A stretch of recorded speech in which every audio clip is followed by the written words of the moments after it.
Oke, dimulai ya. Assalamualaikum warahmatullahi wabarakatuh. Waalaikumsalam. Suaranya jelas ya, kedengar. Saya nggak bawa headset nih lagi di kampus kampus Mikar. Lupa sih nggak pakai headset tadi, tapi nggak jelas. Oke, nanti yang setelah kuliah ada beres, kan ada kemarin ada kelompoknya Dalim sama Aspaldo yang salah ya kelompoknya. Belum bisa cek, tolong nanti dipresentasiin aja kali ya biar ngeceknya enak gitu ya, langsung ke apa namanya, ya langsung. Ada Dalim nggak Dalim? Maaf Pak, Aspaldo waktu itu udah presentasi pertama Pak. Udah. Yang belum siapa? Yang sebelum kelompoknya Dalim. Dalim ada Dalim. Hadir Pak. Kelompok yang belum, kelompok siapa yang kemarin? Siapa sih ya? Taruh sebentar, ada WA. Dan nanti setelah ini ya, setelah beres materi nanti pesan aja ya. Nanti yang lain belum boleh log out end meeting ya. Untuk yang kelompok kamu berarti nggak usah ini presentasi dulu. Oke, kita mulai ke materi ya.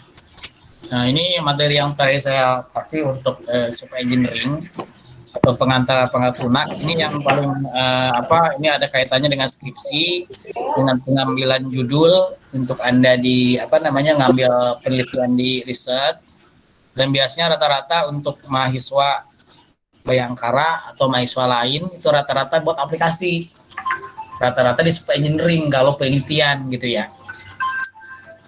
Oke, kita bahas untuk ini udah sisi kemarin udah, proses udah, metodologi kemarin udah, itu metodologi yang mode pengembangan alat lunak ya, yang SDLC, Scrum, kemudian SC programming.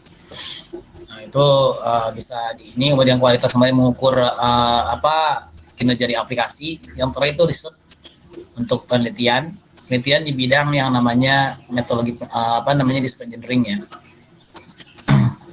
Kita bentar direkod belum ya? Udah ya. Oke, nggak salah. Setahu saya di kampus kita itu nggak ada mata kuliah metode penelitian. Yang ada itu nggak salah riset teknologi informasi ya kalau nggak salah. Nah, apa sih kenapa Anda harus meneliti gitu? Ya, berangkat dari adanya masalah penelitian yang mungkin sudah diketahui metode pemecahannya, tapi belum diketahui metode pemecahan yang lebih baik gitu ya. Jadi saya jelasin dulu apa sih bedanya antara magang atau kerja praktek dengan yang namanya skripsi. Ya, skripsi itu arahnya penelitian, meneliti gitu ya. Meneliti artinya mencoba-coba. Jadi artinya pemecahannya itu bisa mungkin udah ketahuan. Kalau di sini mungkin sulit ketahui metode pemecahannya itu. Artinya ketika contohnya Anda mengambil judul penelitiannya, deskripsinya misalkan perancangan sistem informasi perpustakaan misalkan judulnya. Nah, itu kita udah ketahuan gitu. Masih hasilnya jadi satu aplikasi. Hasil akhirnya itu jadi aplikasi perpustakaan. Ya.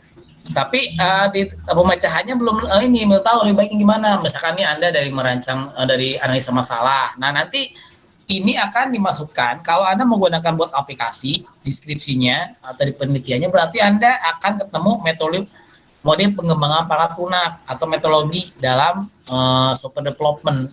Ketika Anda membuat suatu software, berarti Anda harus ketemu yang namanya SDLC lah gitu ya. SDLC misalkan ada planning, analisis, design, sama implementation. Berarti Anda ketika di planningnya Anda termasuk judul itu, kemudian menentukan Anda mau ngambil fitur-fitur apa aja, atau misalkan mau membuat latar belakang masalah, itu adanya di sisinya planning kalau dimasukin ke tahapnya SDLC. Ketika Anda mau menentukan sistem berjalan, usulan, kemudian nanti ada perancangan UML, sekuen. Nah, nanti kan maksudnya ke bagiannya analisis. Ketika Anda membuat yang namanya kelas diagram, kemudian membuat yang namanya perancang interface, kemudian perancangan database, itu masuk ke posisinya desain. Ini untuk di deskripsi ya. Sama kayak kita di kemarin yang saya iniin ada SDLC tahapnya sampai yang terakhir di bagian testing biasanya untuk di bagian apa namanya implementation ya. Itu testing biasanya kalau anak-anak itu menggunakan ada dua kan biasanya metode itu, metodenya menggunakan black box sama yang namanya white box.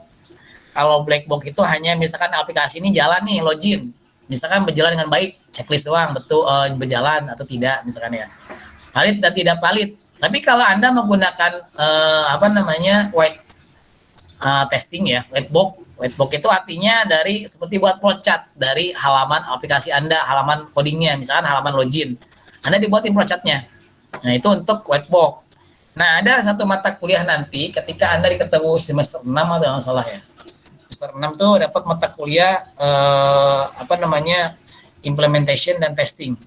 Jadi ada bagian-bagian lagi, makanya mata kuliah yang namanya RPL itu, rekayasa pengat lunak, itu membahas semuanya. Ya, kalau termasuk yang ini software engineering, berarti nanti riset ini ya, riset ya. Itu nanti ada di mata kuliah riset teknologi informasi. Lebih detail lagi. Kemudian untuk yang namanya di posisi analisis dan perancangan di semester 4 ya, itu kan membahas UML semua. Nah, itu kan lengkap lagi di mata kuliah analisis perancangan. Kemudian di bagian desain ada perancangan database, kan ada di basis data mata kuliahnya. Kemudian testing ada di mata kuliah implementasi dan testing gitu ya. Nah, itu ada beberapa mata kuliah di bagian dari posisi apa namanya SP engineering dipecah lagi. Makanya lingkupnya kalau RPA itu lengkap gitu ya. Nah, kemudian tapi belum diketahui metode pemecahan yang lebih baik. Nah, itu ada berarti Anda akan mencoba-coba gitu ya menggunakan pemecahan. Caranya gimana? Berarti Anda membaca referensi. Kalau Anda buat penelitian, berarti Anda mengambil beberapa baca artikel, baca jurnal, baca buku gitu ya. Nah, saya rekomendasi kalau Anda buku biasanya untuk belajar teori. Misalkan saya menggunakan algoritma genetika misalkan ya, metodenya itu. Itu berarti Anda belajar tahapan-tahapan termasuk rumus-rumusnya, datanya dimasukin seperti apa gitu ya. Simpelnya itu Anda baca buku. Tetapi untuk memecahkan suatu masalah dalam penelitian, Anda baca artikel. Ya, baca artikel penelitian di jurnal. Nah, itu biasanya termasuk Anda judul. Judulnya misalkan perancangan informasi perpustakaan. Berarti Anda ngambil jurnal atau artikel yang berhubungan sama judul Anda. Jadi judul itu harus ada referensinya. Membuat justifikasi itu harus ada referensi. Seperti apa? Misalkan ada seorang ulama misalkan ya mau yang namanya membuat suatu statement bahwa merokok itu haram misalkan. Nah, otomatis dia sebelum itu nggak sembarangan langsung berucap, tetapi dia akan mencari referensi. Referensinya apa? Bisa baca kitab, lihat Al-Quran, hadis misalkan. Nah, ada referensi perbandingannya baru gitu bisa membuat suatu statement ya. Itu ya. Jadi seperti yang ini sekarang, makanya kan sekarang nah itulah yang namanya penelitian. Jadi ada studi literatur namanya. Nah, literatur seperti itu. Jadi baca buku. Nah, kemudian kalau yang namanya teknik pengumpulan data, nanti ada data premier, data sekunder. Data premier itu data yang langsung, artinya Anda langsung wawancara, observasi lah. Kita ngambil data sendiri. Nah, itu termasuk data premier. Kalau data sekunder seperti apa? Seperti studi pustaka. Seperti Anda baca-baca jurnal orang lain, itu kan yang ngambil data orang lain, kita cuma mengutip saja. Nah, itu termasuk data premier, data sekunder ya, data pendukung. Ya, di sini balik lagi ke slide. Ya, di sini riset dalam bahasa Inggris itu adalah apa namanya? Riset kalau di Prancis research ya. Ini artinya kembali, kemudian dan mencari gitu ya. Di sini prosesnya ketika Anda eksploitasi yang tidak tahu ya, teman jelajah tidak tahu, belajar dari sesuatu yang baru atau membangun pengetahuan yang baru tentang sesuatu hal yang belum dimengerti. Artinya Anda ketika meneliti itu belajar ada sesuatu yang baru belum ada. Makanya gini, ketika Anda penelitian jangan asumsi, jangan takut duluan. Saya mau pakai algoritma genetika, saya belum pernah belajar algoritma genetika. Bukan begitu, yang namanya justru kalau saya ya saatnya skripsi itu tahap belajar semuanya, karena kita belajar dari awal, dari semester 1 sampai akhir itu kita digabungin semua itu ilmu kita. Kadang-kadang kita belum belajar, kita belajarin. Saya dulu tesis saya menggunakan metode machine learning, itu menggunakan algoritmanya neural network atau artificial neural network ya. Itu saya belum pernah belajar gitu. Nah, ketika skripsi atau tesis saya belajar sendiri dengan ilmu-ilmu yang ada, bisa referensi kan baca. Sekarang mah enak pakai YouTube gitu, Google gitu ya, jurnal banyak skripsi. Jadi jangan takut duluan, oh saya tidak mampu gitu. Ya, bisa nanya teman-teman atau bisa Anda konsultasi sama dosen terdekat, dosen yang bisa diajak ngobrol gitu kan ya. Nah, seperti itu. Nanti jangan takut-takut tanya gitu, di perasaan di jalan ya. Next. Nah, apa itu penelitian? Jadi penelitian itu masalah di mana masalah penelitian di sini muncul karena ada latar belakang masalah. Makanya ketika Anda gunanya latar belakang masalah itu untuk mengetahui masalah apa yang muncul di penelitian. Jadi ketika Anda merancang sistem informasi perpustakaan, punya masalah dulu gitu ya. Artinya Anda yang namanya membuat itu kan ada masalah sebelumnya. Misalkan apa sih masalahnya? Masalahnya misalkan saya terapin studi kasusnya perpustakaannya di Ubara misalkan. Contohnya di Ubara dalam ketika si pustaka input bukunya masih manual, misalkan masih pakai Excel misalkan ya. Kemudian sering kehilangan data, sering data-datanya hilang atau datanya mencari buku susah misalkan. Itu contoh masalah. Nah, solusinya adalah ketika Anda membuat judul itu, di solusinya. Jadi kalau ada masalah dulu jangan sampai tidak ada masalah gitu ya. Itu gunanya latar belakang masalah. Jadi dari latar belakang gitu pemecahannya judul Anda. Jadi Anda solusinya lo ini judulnya gitu ya. Nah, penelitian itu dilakukan terencana, sistematis, berulang dan terukur ya. Artinya bisa diukur ya. Betul enggak gitu ya. Ketika Anda membuat suatu masalah, kemudian ini lo solusinya, betul nggak bisa diukur gitu ya. Bisa dipetakan gitu ya. Dari tahap demi tahap gitu ya. Kemudian penelitian itu harus memiliki orisinilitas dan keterbaruan. Saya menghasilkan kontribusi yang orisinil pada pengetahuan dalam bentuk menemukan revisi, fakta, teori, dan aplikasi. Nah, gini ya. Jadi artinya ada kebaruan itu sesuatu yang baru gitu. Contohnya sekarang ini ya, Anda misalkan mengambil judul perpustakaan di Ubara. Nah, Anda kan liatin keadaan sekarang. Sekarang yang lagi berjalan seperti apa? Makanya kan ada ketika buat aplikasi ada sistem jalan dan usulan. Nah, itu usulan itu sesuatu yang baru. Nah, yang berjalannya kalau Anda sekarang di Bayangkara berarti kan udah semuanya udah input pakai komputer semua. Semuanya udah pakai aplikasi. Nah, sesuatu yang baru berarti Anda akan membuat development dari suatu aplikasi itu. Nah, berarti nanti Anda misalkan Anda bandingkan di rata-rata di kampus lain atau misalkan di tempat-tempat perpustakaan yang dari pemerintah misalkan. Biasanya kalau peminjam buku, contohnya ambilnya kasusnya di peminjam buku. Di Bayangkara misalkan masih menggunakan di-input keyboard di-input sendiri dengan si bagian pustakawan gitu ya. Tapi di kampus lain mungkin pinjam bukunya langsung.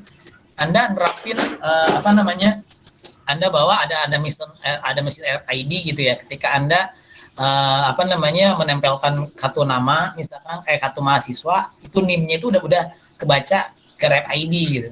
Nanti pinjamnya sendiri menekan tombol misalkan di keyboard di layar sentuh gitu, touch screen pinjam sendiri dengan nanti otomatis untuk biodatanya dari kartu perpustakaan Anda atau yang namanya NIM Anda dari kartu mahasiswa otomatis detect gitu. Contohnya itu kebaruan. Jadi harus ada sesuatu yang baru. Jangan masih yang sama-sama saja, apalagi mundur gitu ya. Anda merancang perpustakaan untuk diubah, tapi masih kondisinya sama banget sama di Bayangkara atau malah menurun, misalkan. Ya, jadi artinya itu ada kontribusi. Sampai nggak kontribusi. Contoh juga kontribusi gini. Anda misalkan mengutip teori tentang perpustakaan, itu minimal kalau untuk itu tepatnya di bab 2 ya, landasan teori itu kan yang diambil dari data perpustakaan dari buku-buku ya atau jurnal. Jadi nanti Anda kontribusinya itu misalkan Anda mengutip definisi perpustakaan dari 2 tokoh. Nah, untuk yang baris ketiganya itu Anda menyimpulkan dari baris kedua, dari baris dari referensi tokoh yang dua orang tadi. Anda menyimpulkan bahwa perpustakaan, bahwa dari kesimpulan ini menyimpulkan perpustakaan bahwa definisinya bla. Gitu. Nah, itu namanya kontribusi penelitian. Ada kontribusinya. Ini berdasarkan teori dan fakta gitu ya. Itu untuk penelitian ya. Nah, skripsi itu begitu. Kalau Anda magang apa? Magang itu ngelaporin. Jadi apa-apa yang Anda laksanakan, Anda laporkan, bentuk laporan. Kalau skripsi bukan. Skripsi itu belum, baru ngerancang nih, Anda ngerancang dulu, baru nanti buat. Jangan buat dulu, baru ngerancang. Gitu. Jadi kalau Anda main di SDLC, berarti kalau cara begitu, ngoding dulu, baru Anda balik ke planning. Kan ada planning, analisis, design, implementation. Jangan ngoding dulu. Ngoding dulu mah tuh. Sama kalau skripsi jadi aplikasi jadi, baru membuat dulu, buat judul gitu ya, jangan kebalikan. Jadi tahapnya demi tahap gitu ya. Kemudian di sini ada kontribusi osinil, kemudian ada pengetahuan ya, pengetahuan yang baru. Ya contohnya tadi teori Anda itu yang akan dikutip orang lain. Jadi menurut misalkan penelitian saya, berarti teori saya itu yang diambil orang lain yang dikutip. Jadi nanti skripsi Anda kan disimpan di perpustakaan ya. Nanti orang akan mengutip kata-kata yang Anda menurut misalkan Wawon dalam skripsinya tahun 2020 misalkan. Nanti teori yang saya diambil teori yang kesimpulan dari dua tokoh tadi. Nah, itu untuk pengetahuan ya. Kemudian kontribusi penelitian. Ini ada penyidikan investigasi terhadap suatu masalah, lakukan berulang-ulang sistematis dengan tujuan menemukan fakta-fakta dan aplikasi. Ya, tadinya ya Anda melakukan yang namanya masalah itu berarti contohnya nih Anda studi kasusnya di Bayangkara, di perusahaan Ubara, berarti Anda untuk melatih masalahnya Anda harus investigasi beberapa kali kan fakta-faktanya. Misalkan contohnya Anda misalkan datang ke pustakawan, Anda ngobrol melihat sistem berjalan di perpustakaan Ubara seperti apa, Anda bisa langsung observasi langsung, berarti lihat aplikasi yang sekarang berada, atau melakukan interview ya dengan orang-orang yang terkait.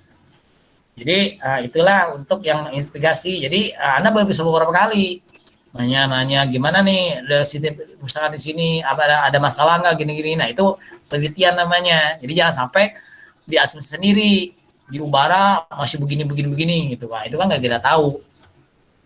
Ya itu untuk yang namanya contoh ketika untuk menemukan fakta ya atau teori. Misalnya dulu ya. Ada kabel nggak? Kabel layar putih? Ada kali di sini. Siap. Oke, di sini kemudian sinkronis penelitian memecahkan masalah yang orang lain sudah pernah mengerjakan sebelumnya, tapi dengan metode yang berbeda. Ya, artinya gini, saya misalkan telah ada judul tentang mengetahui pola kelulusan di mahasiswa di Ubara misalkan ya. Saya menggunakan metodenya berdasarkan misalkan machine learning ya. Saya menggunakan klasifikasi data, misalkan menggunakan decision tree misalkan algoritmanya. Nah, ketika Anda misalkan memecahkan dengan penelitian orang itu atau skripsi teman kita yang seniornya, dia menggunakan decision tree. Nah, Anda dengan metode yang berbeda, berarti Anda ganti. Misalkan sama yang sejenis, berarti saya menggunakan metodenya pakai algoritmanya yang neural network misalkan. Itu untuk metode ya. Misalnya juga menggunakan tadinya misalkan merancang perpustakaannya menggunakan model pengembangannya SDLC. Anda misalkan mengganti dengan model yang RAD misalkan. Itu namanya ini ya, memecahkan masalah yang orang. Kemudian ada model penelitian kontribusi pada metode improvement ya. Kemudian nih judul contoh kontribusi pada metode. Contohnya di sini. Penerapan metode EKJ untuk pemecahan masalah komisi pematur algoritma genetika untuk penentuan desain bendungan misalkan ya. Nah, ini kontribusinya menerapkan metode EKJ ya, metode di sini ya. Jadi tidak pernah digunakan orang untuk memecahkan masalah komisi pematur pada algoritma genetika. Nah, ini misalkan sebelumnya udah menggunakan genetika tapi ditambahin lagi dengan memecahkan masalah konvergensi, ditambahin lagi ada parameternya gitu ya. Tadinya nggak ada parameternya, misalkan penerapan metode algoritma genetika untuk penentuan desain bendungan. Kan berarti kan general. Ketika Anda misalkan mau mau metodenya mau di ini lagi di apa? Mau di improvement, berarti Anda tambah lagi parameter di sininya. Itu salah satu contohnya ya untuk perbaikan metode. Kemudian jadi judul contoh kontribusi pada masalah. Contohnya penerapan algoritma genetika untuk penentuan desain bendungan dengan 4 parameter. Nah, kontribusinya itu penentuan desain bendungan dengan 4 parameter. Nah, ya rata kan 2 parameter. Nah, Anda tambah 4 parameter. Atau bisa gini dah, misalkan Anda untuk yang di perpustakaan, contohnya lagi ya di perpustakaan misalkan ngebahasnya cuman di peminjaman sama pengembalian misalkan di aplikasinya. Nah, Anda mau semuanya. Nah, itu termasuk yang namanya perbaikan metode ya. Kontribusi. Ini salah satu untuk parameter. Kemudian di sini double contoh kontribusi pada masalah dan metode. Sini judulnya penerapan metode XYZ, misalnya konvergensi menggunakan genetika. Di sini kontribusinya masalah konvergensi dengan 4 parameter. Ini kontribusi dengan masalah dan metode. Ya, jadi masalah dengan ini 4 parameter, kemudian masalah konvergensi prematur. Kemudian contoh tambah kontribusi. Nah, ini contoh kontribusi. Nah, ini rata-rata yang selalu teman-teman mahasiswa selalu salah. Rata-rata ya. Cuman apa yang di sini yang Anda lihat yang bedanya hanya ganti yang namanya objek penelitian. Yang ini pakai di Jakarta, di Surabaya, di Makassar. Ya. Meskipun nanti datanya agak beda, ya karena kan sekarang bendungan dari spek-speknya bendungan pasti beda gitu. Untuk yang namanya di bendungan Surabaya atau di Makassar, tetapi untuk metodenya sama. Yang beda cuma hanya data saja, tahapannya sama gitu. Nah, itu nggak ada yang namanya kontribusinya. Nah, rata-rata teman-teman mahasiswa gitu. Contohnya nih, yang pertama dia ngutip nih teman skripsi yang seniornya itu perancangan aplikasi perpustakaan di Bayangkara misalkan. Nanti temennya karena udah mentok judul nggak tahu lah karena emang jarang baca buku gitu ya, jarang browsing gitu ya, atau jarang-jarang kuliah misalkan. Tapi skripsi tiba-tiba udah semester 7, terus skripsi udah ganti aja dah. Misalkan saya nyari nih, saya terapin di Bayangkara, saya nyari sekolah lain, nyari sekolah aja, misal ganti. Tadinya di Bayangkara, jadinya di SMK 1 misalkan. Nah, itu nggak ada kontribusinya. Hanya ganti jadi ganti yang namanya objek penelitian. Ini objek ya, objek penelitian. Yang variabel ini variabel penentuan desain bendungan itu namanya penentuan isi variabel. Yang masalah penentuan termasuk di sini masalahnya juga, ini penentuan desain bendungan termasuk masalah juga. Karena kan masalah desain bendungan masalahnya. Jadi kalau Anda ditanya sama si dosen penguji nanti di sidang, objek penelitian yang mana? Objek penelitian itu yang ini di Surabaya, atau yang desain bangunan bisa sebagai objek juga. Untuk yang namanya metode yang mana? Metodenya algoritma genetika untuk metodenya. Ya, variabelnya penerapan ya, menerapkan. Ini variabelnya. Penerapan untuk ininya masalahnya di penentuan desain bendungan ya. Untuk masalahnya.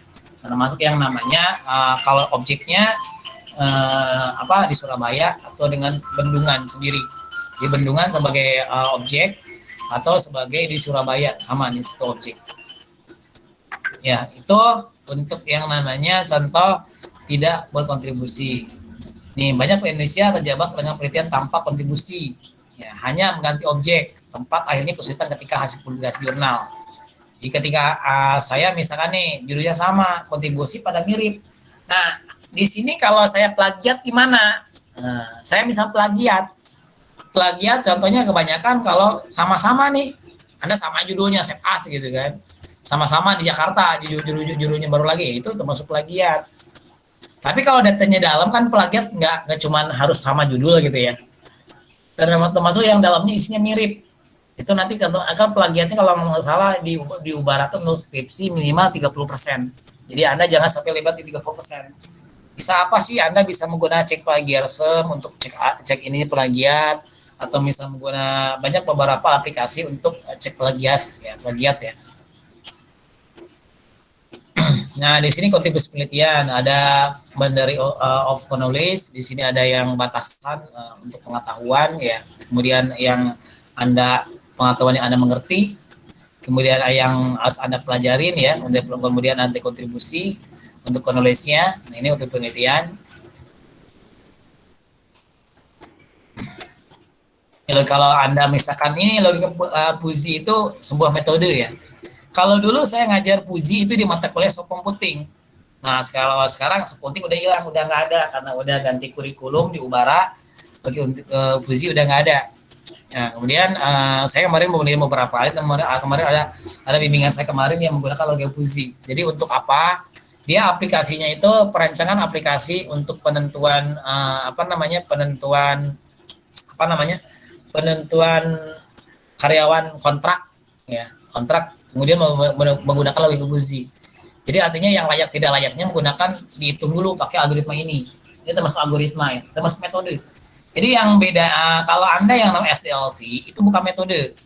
SDLC kemudian pakai waterfall atau Anda menggunakannya nanti mode pengembangannya pakai Scrum, programming itu adalah model software development. Jadi ketika Anda membuat aplikasi pasti Anda menggunakan itu. Kalau metode seperti ini untuk mecahin masalah kayak logika Puzi, genetika.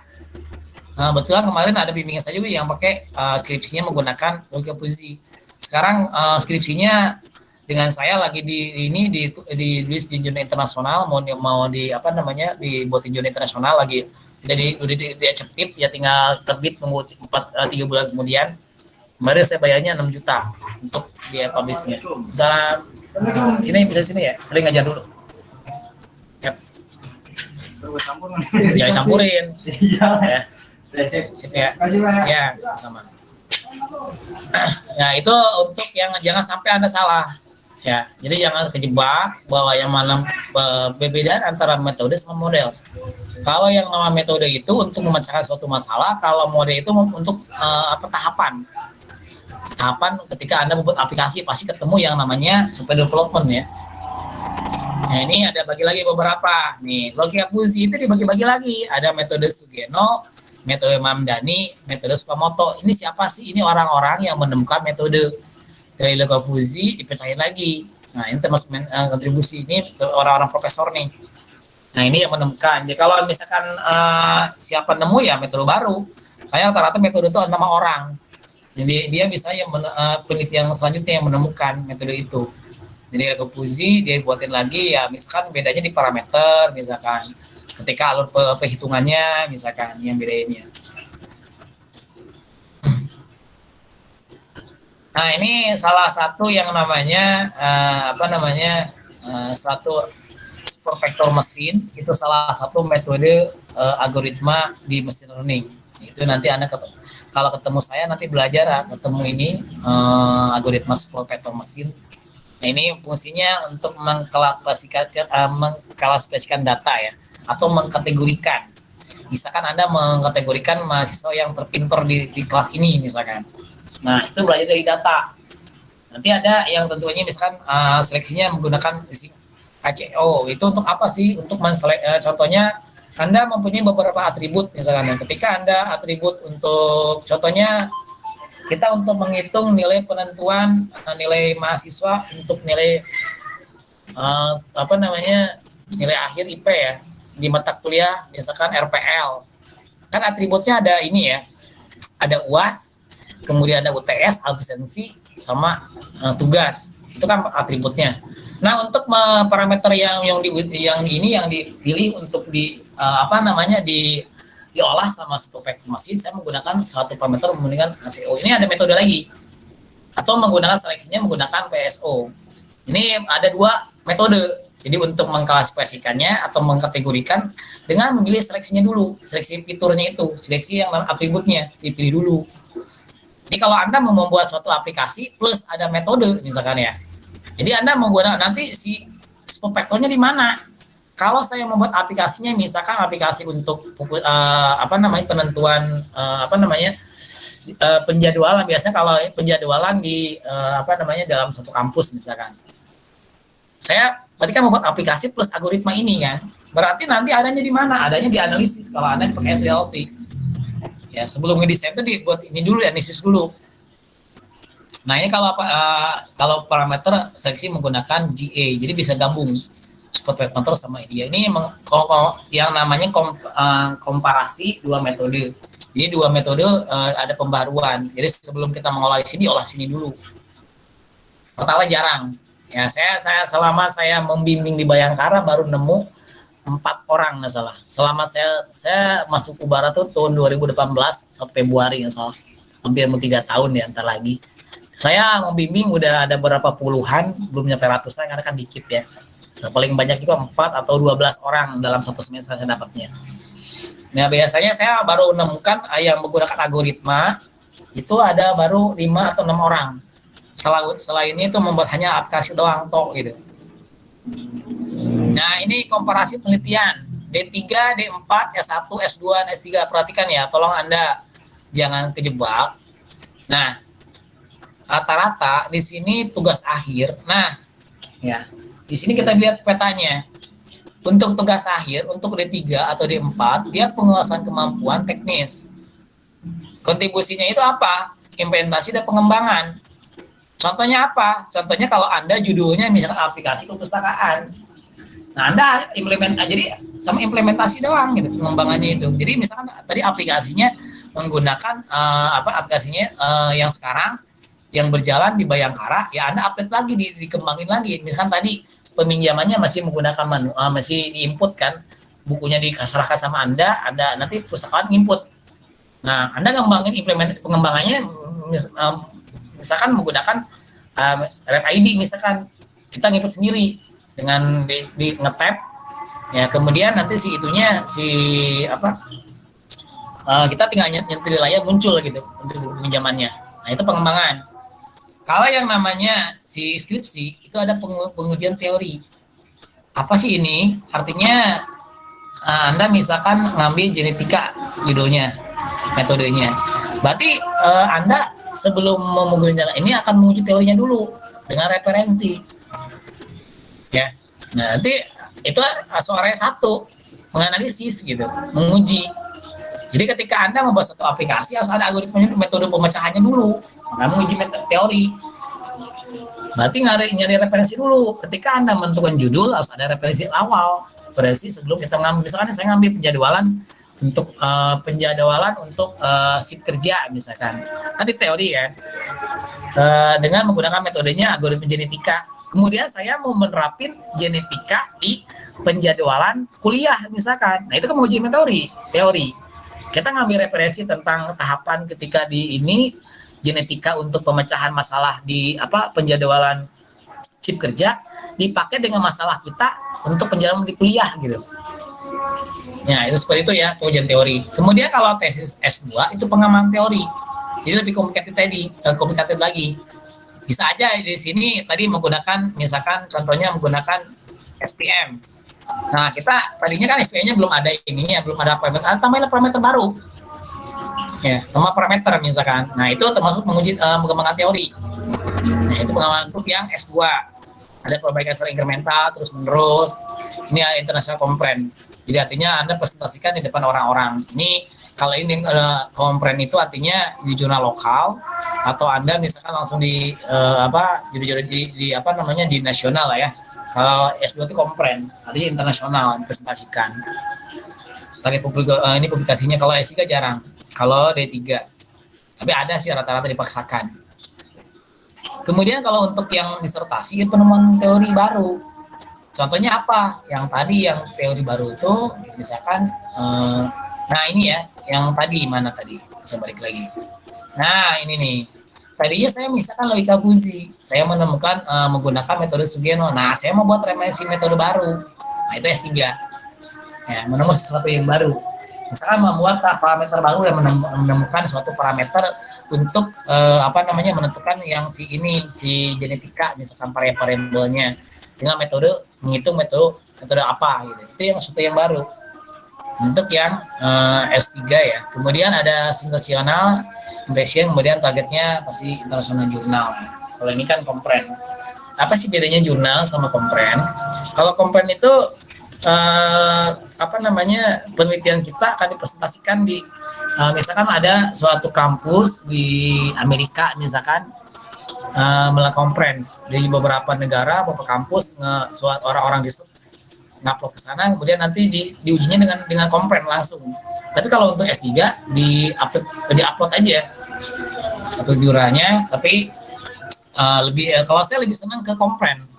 Kenapa kompren itu kadang-kadang kita salah pun juga nggak terlalu detail gitu, hanya kita presentasi saja gitu. Tapi kalau yang jurnal bener-bener kita di sini ngupload, nanti bener-bener di tes gitu ya, metodenya, tahapan dari masalahnya sampai hasilnya seperti apa. Kalau salah ya dibalik-balik beberapa kali atau bisa ditolak gitu ya. Ini biasanya lebih S2 S3 lebih complicated. Nah, di sini komparasi. Nah, ini yang selalu teman-teman salah ya. Makanya menurut yang si pembuat ini, Harumi Mahono yang punya prestasi ini, dia mengatakan bahwa rata-rata 90% yang namanya skripsi itu bukan penelitian. Artinya hanya sebagai laporan. Dan karakternya menguasai teknis. Jadi selalu kebalik antara D3 sama S1. Nah, termasuk di teman-teman ya di beberapa dosen di universitas selalu yang namanya belum begitu paham antara D3 sama S1. Jadi kalau Anda misalkan contoh begini ya, hanya buat aplikasi aja. Contohnya di sini pengembangan masih rumah sakit untuk rumah sakit suka sembuh. Dia hanya menguasai skill teknis. Nah, ini nggak ada metodenya. Pasti kalau Anda SDLC pasti ada. Anda kan membuat aplikasi. Teknis kan, membuat aplikasi. Tetapi kalau ke S1 nggak ada. Nggak ada suatu metode gitu. Makanya rata-rata kalau Anda judulnya gini, skripsinya nanti perancangan informasi perpustakaan. Jadi masuknya ke D3. Bukan skripsi, jadinya tugas akhir. Dan sampai sekarang pun juga belum kerubah. Dan emang lagi pelan-pelan dirubah ya. Di Dubara masih rata-rata kalau jurnal. Mungkin ada kalau nyari ke skripsi, nyari ke perpustakaan hampir semuanya jarang yang kualitasnya SD3 semua. Kalau pakai misalkan Fuzi, pakai genetika, nah atau pakai neural network nih gini, ini masuk ke dalam kategorinya S1. Ini sistem cerdas berbasis neural network untuk prediksi harga saham. Misalkan sistem cerdas berbasis decision tree untuk prediksi harga saham, misalkan. Atau sistem cerdas berbasis decision tree untuk prediksi misalkan kelulusan mahasiswa. Nah, itu bisa. Ini termasuk ke dalam sistem cerdas. Machine learning, deep learning termasuk ke dalam kategori sistem cerdas. Nah, ini termasuk engineering yang menggunakan metode ya untuk mencahkan. Kemudian untuk S3, S2, S3 penerapan, contohnya nih penerapan algoritma genetika untuk pemilihan arsitektur jaringan otomatis pada neural network. Jadi artinya sebelum saya mengolah genetik neural network itu, saya mengurangi dulu arsitektur untuk ini, karena nanti kan buat ini neural network itu ada input, ada output, ada yang namanya di arsitektur layer, ada input, ada bobot, ada yang namanya ada yang namanya hidden layer. Nah, hidden layernya nanti ada beberapa yang akan diolah ketika ada bias, kemudian ada bobot, ada inputan, ada membuat suatu jaringan. Nah, sebelum arsitekturnya udah nemu, diolah dulu sama genetika, baru ke sini. Nah, ini buat pengembangan ya, pengembangan teori itu bisa S2 dan ada juga perbaikan metode. Ini untuk yang S3.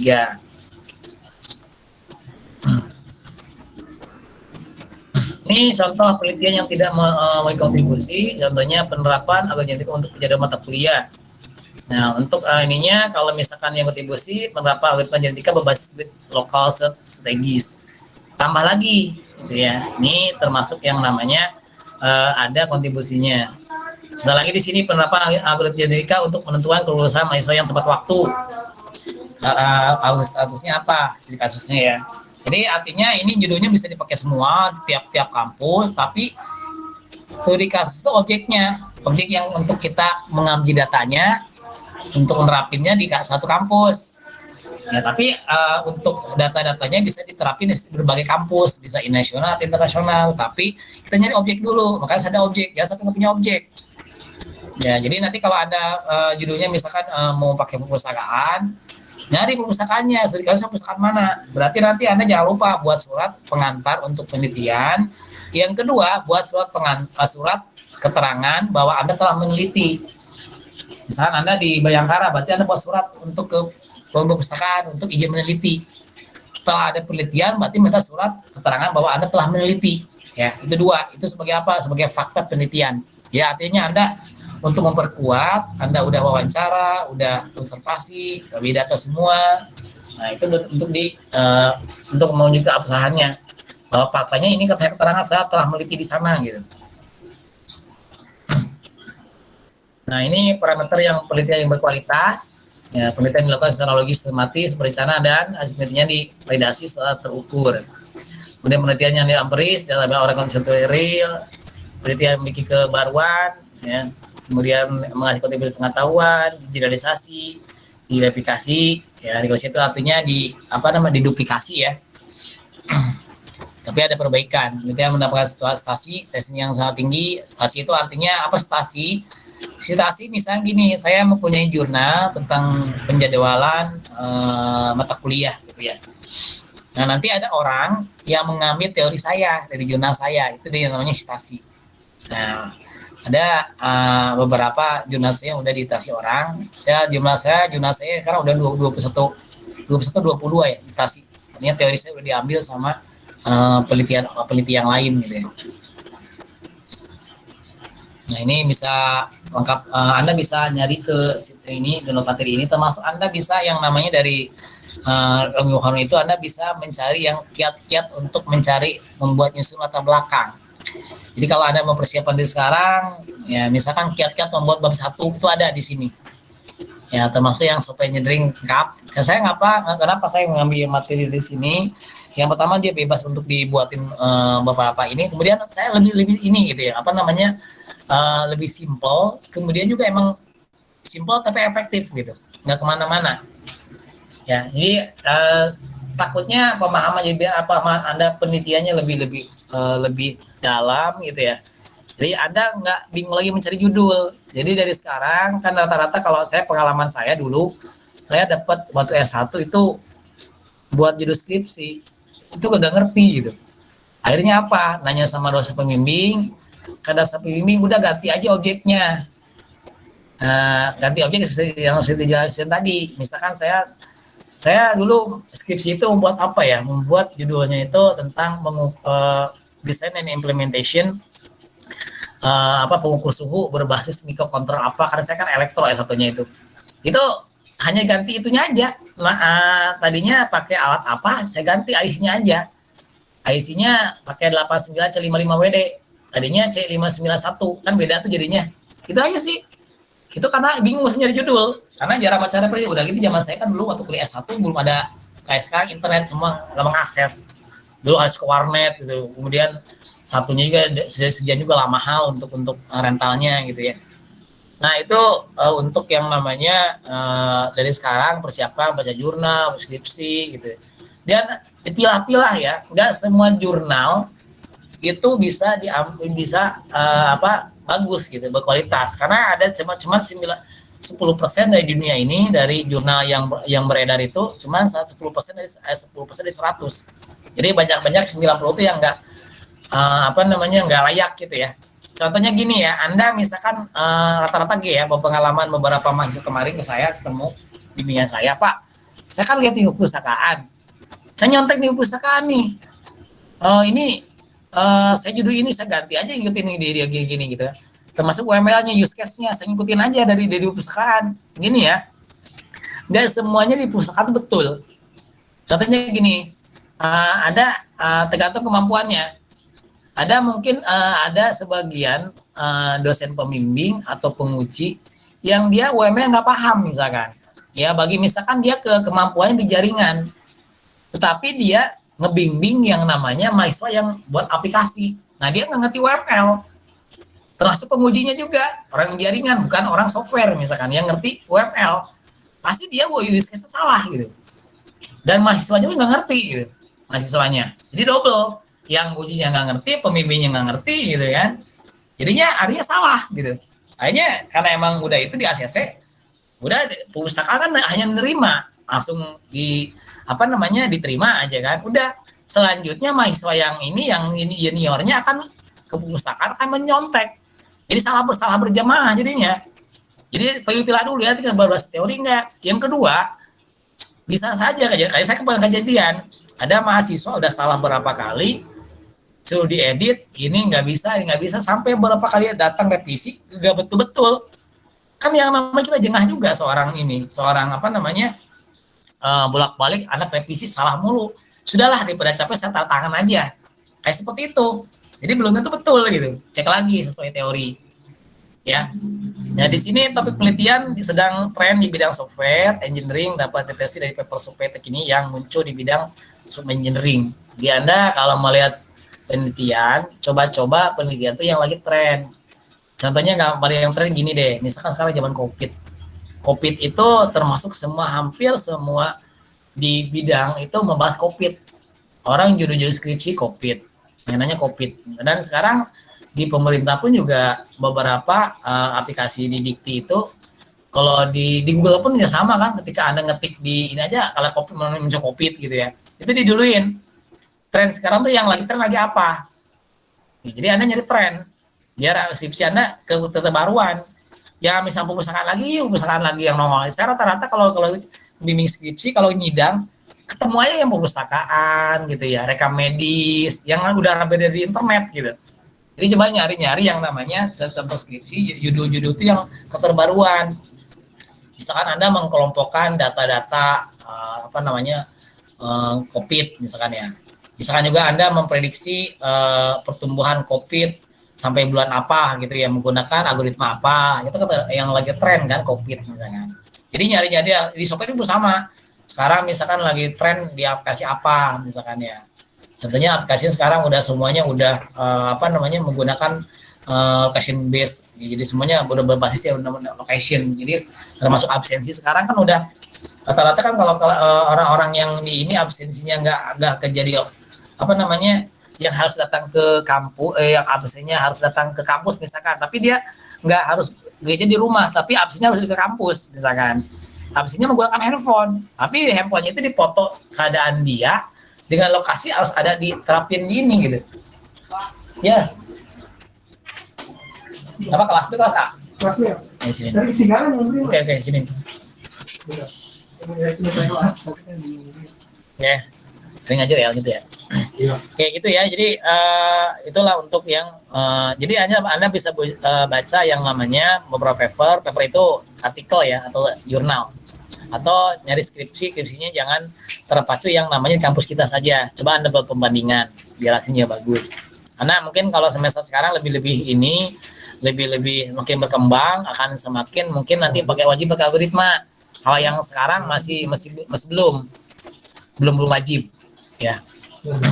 Makanya kan lagi sekarang lagi yang namanya Ubara lagi mencari lagi berjuang untuk dapat A akreditasinya, berarti kan otomatis yang namanya skripsi mahasiswa berusaha untuk lebih bagus lagi ya.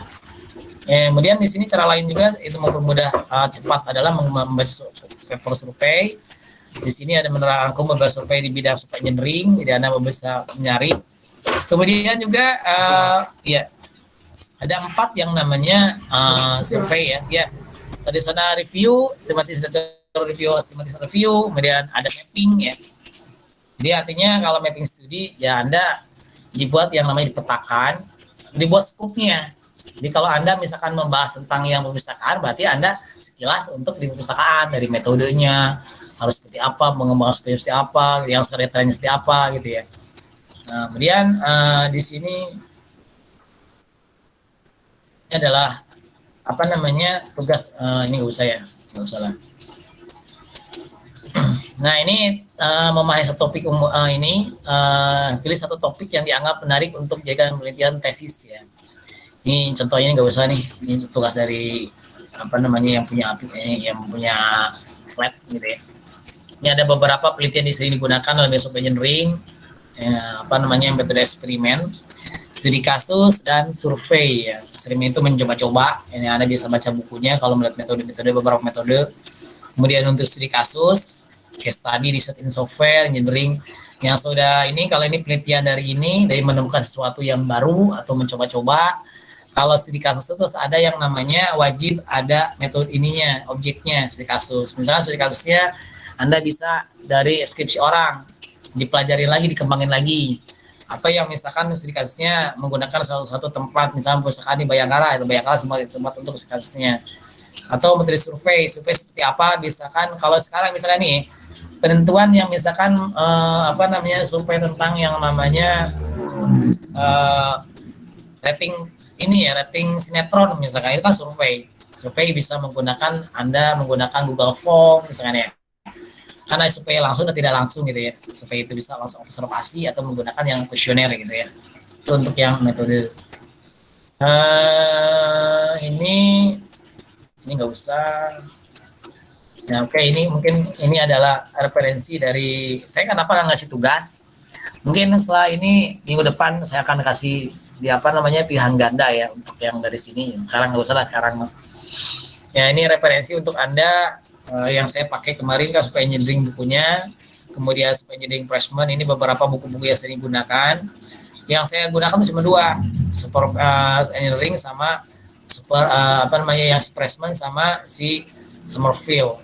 Kemudian kalau sekarang yang rata-rata di Indonesia itu rata teman-teman kan pakai si Rosa, kalau nggak Jugianto bisa digunain untuk untuk referensi ya. Engineering ini biasanya buku 2 ini udah direferensi kutip ke bahasa Indonesia bukunya. Nah, ini ada beberapa bisa digunakan atau baca ya untuk ini untuk referensi. Berapa ini udah ya, oke. Ini yang bisa saya sampaikan untuk untuk kuliah hari ini ya. Sebentar, saya ini dulu ya, sedikit laporan perkuliahan. Oke, ada yang tanyakan sampai sini tentang pengambilan judul skripsi, yang namanya metode untuk di penelitian atau gimana, atau bedanya sama